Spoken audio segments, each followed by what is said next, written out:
Hey, welcome back to my channel Endless Pages. I'm Liv and welcome to today's video, which is my reading wrap up for the month of February. So February was an okay-ish reading month. I only read 3 books, but they were all quite good books, so I'm not like super disappointed by the number because the quality was pretty good, like pretty consistent actually throughout the whole month. I had 2 DNFs, which I'll briefly talk about, which kind of did eat into some reading time, so I'm gonna blame those 2 books on why I only read 3 other books in the month.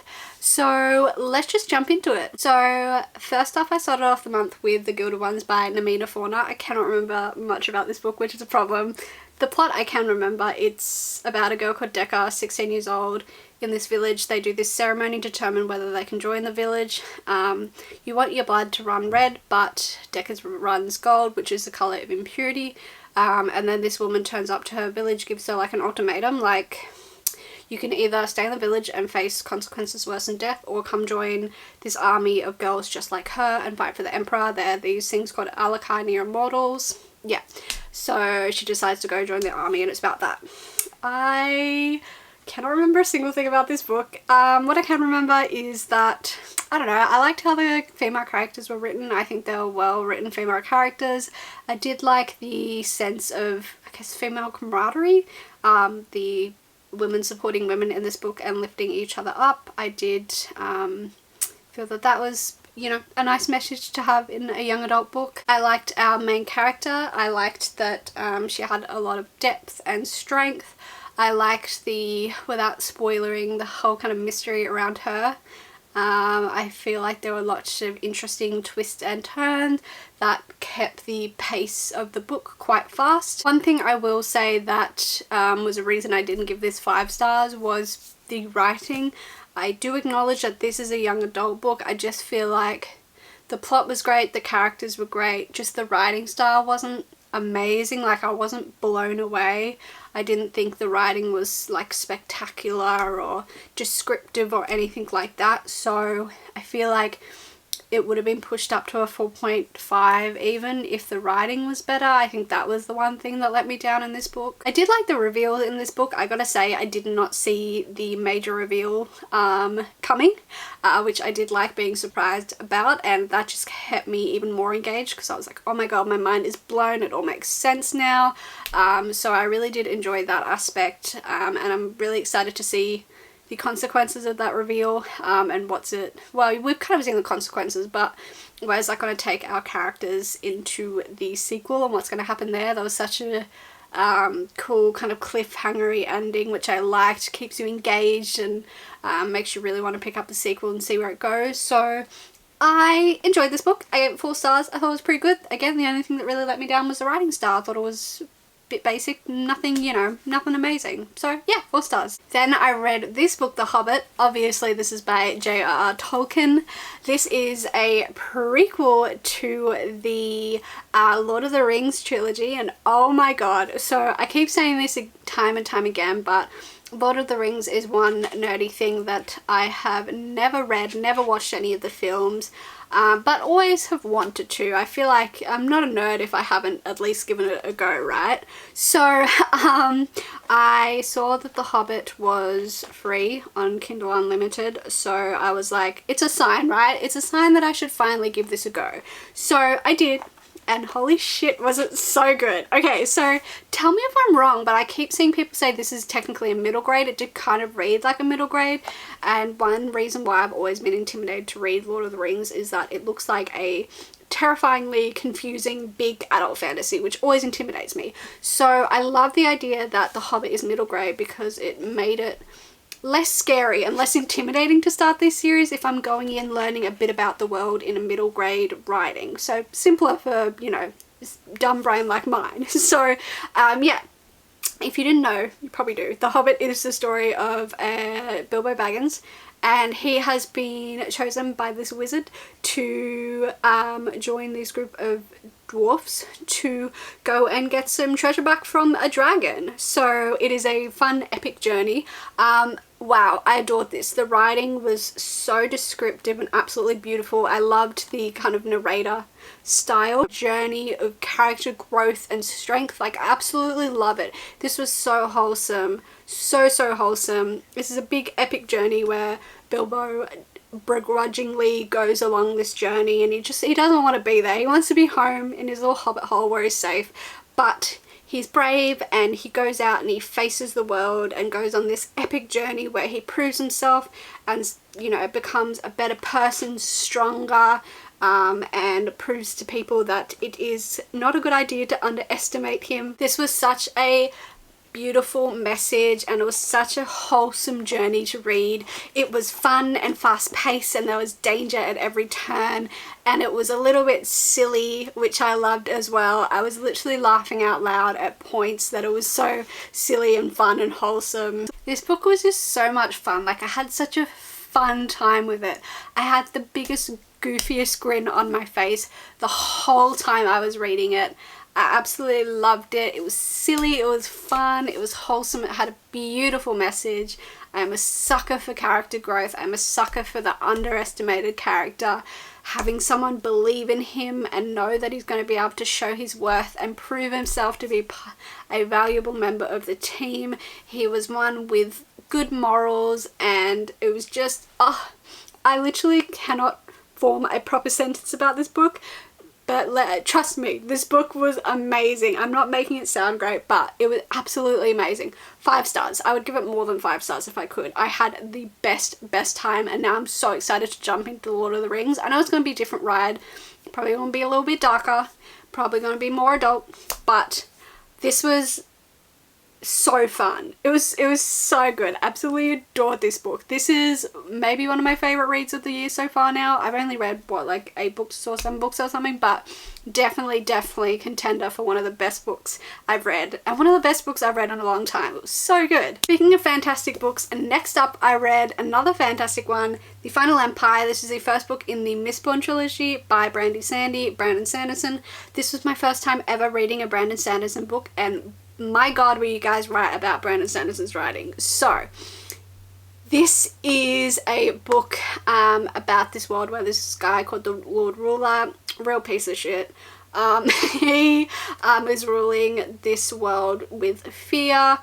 There's kind of 2 types of people. There's the upper class, and then there's the people called the Scar, and they are kind of treated like crap. They are seen as lesser.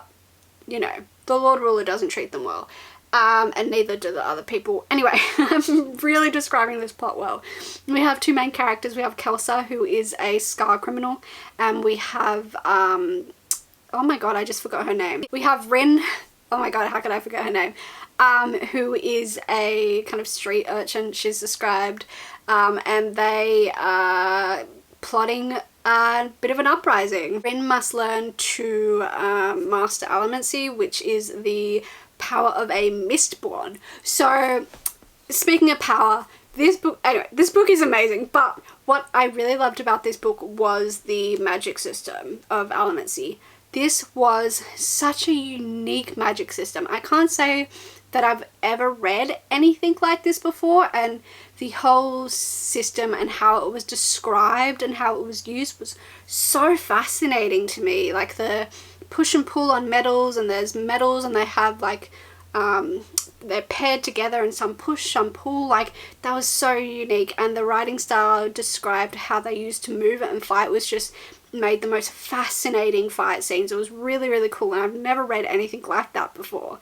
I also liked the whole uprising plot, the kind of planning this uprising and the brainstorming sessions of our main characters or the different personalities. I thought it was really clever, really cleverly written. Kelsa's an interesting character. He's got such a fascinating background and a really fascinating kind of story and motivation to why he wants to plan this uprising. I found that at first it was really fascinating, even though you're rooting for the Scar obviously, and you know that they're being treated horribly and that they deserve to be treated as equals, and you are like, obviously I support this fight for equality and this, you know, but at the same time it makes your head go, like, the way that Kelsa's going about it, you just think it's very morally grey, but it also makes you conflicted because, like, how else is change going to happen? So it really gets to your head a little bit there, and Kelsa's such an interesting, you know, deep down his motivation is good, just the way he goes about it and how he treats people and, like, his secrets. So he's got a lot of depth there, which I enjoyed, and there was moments where I was like, oh, Kelsa, no, and then moments where I loved him, so that was really cool to read. Rin was also a very well written female character. I really liked her journey, her finding her strength and her skills. Rin is such a survivor and she's written so well. She's one who has learnt to survive, she's one who's learnt to protect herself, and I really enjoyed her kind of journey in this book about trusting people, and that I guess inner fight and inner dialogue about how much she can trust people and protect herself in this, you know, in this world, and her finding out about her powers and learning to master them was really, really cool. There were so many aspects I loved about this book. There were little snippets of writing at the start of every chapter.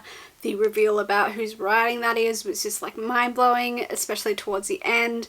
I found that actor just added to my enjoyment of the book, and I couldn't wait to get to a new chapter to read more of that snippet, especially when I knew whose writing it was. That was really cool. So this is going to be such a weird comparison, but I really liked the ending of the book, and my comparison is, I won't spoil it, but if you've seen the end of the new Ant-Man Quantumania, the feeling Ant-Man had at the end is kind of like the feeling that Rin had at the end of this book. And if you know what I mean, you know what I mean. Like, have I done the right thing kind of thing. I really, really enjoyed that because it just adds to the like the whole moral confusion around how they're going about this uprising and what the necessary evils are to achieve that, and it was just so good. I loved the message of hope in this book and what hope does for people.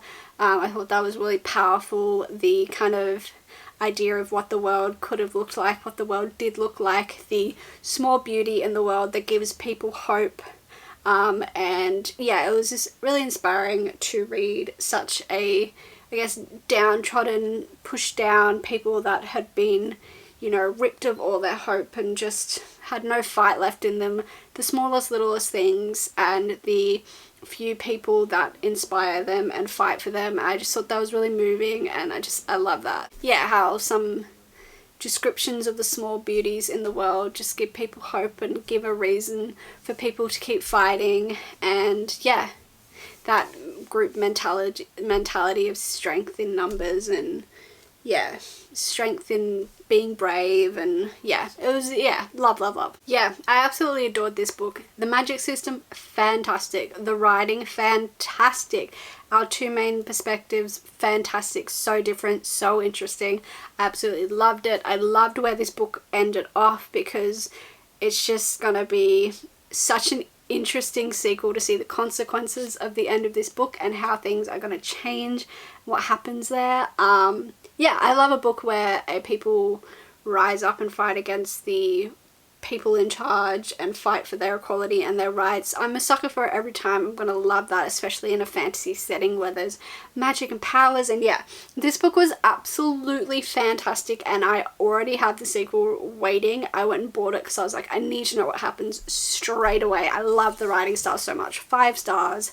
I do have a question though. Once I finish this trilogy, where do I go from Brandon Sanderson? Like, what do I read next? I don't know where to go after this. But yeah, anyway, this was 5 stars. This is absolutely fantastic. Adored this book. To finish off this video, I'm going to tell you about the second book I DNF'd in February, and that was Girl Serpent Thorn by Melissa Bashadaust. This is a, I believe, young adult fantasy book, and it's so cringy. Girl who's poisonous to the touch. If you touch her, you die.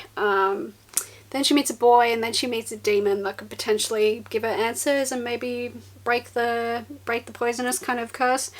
Yeah, really briefly, I only read like, I don't know, 60, here's where I was up to. I only read 57 books, 57 pages of this book. Couldn't even make it to 100. I always try and make it to 100, but I couldn't do it. I think it's a little too young adult for me. I think there was going to be insta-love, which I cannot stand. I was already starting to see the signs at like 50 pages, and I was like, absolutely not. I cannot do this. I know it was going to be a journey about kind of finding out what happened to her. Well, she kind of knows, but maybe not the full truth. And, you know, it was going to be this big journey to, you know, get rid of her poison touch. But I just feel like it was all too sudden. For 1 second she was like, I'm stuck with this forever. And then like 2 pages later she was like, maybe there's hope.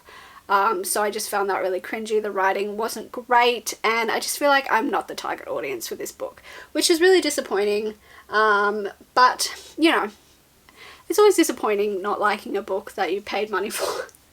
And it's a pretty cool cover as well, which is disappointing to unhaul this. But yeah, this book was not meant for me. I didn't like the main character. I didn't feel pity for her, which I think I was meant to. I don't know, just, no interest in reading this one. I will not think about it again once it's unhauled. So that is my reading wrap up for the month of February. Yeah, so I read 3, DNF 2. Not the best, not the worst. So yeah, that is what I read in February. I read 3, DNF 2, but the quality of what I read was great, so that was okay. Not too shabby of a reading month. It was also the last month, like I said, for my self-destruct books, so I made it through my self-destruct, and I will immediately be filming probably a video right now actually where I'll make another list, which I'm excited about. Yeah, so that's what I read. Let me know in the comments below what was your favorite read in February. I'm very curious. Have you read any of the books I read? What are your thoughts? And let me know what Brandon Sanderson series I should read after the Mistborn series. Thank you so much for watching this video. I hope you enjoyed. Subscribe if you'd like to see more of my content, and I will see you in whatever the hell I post next. Bye!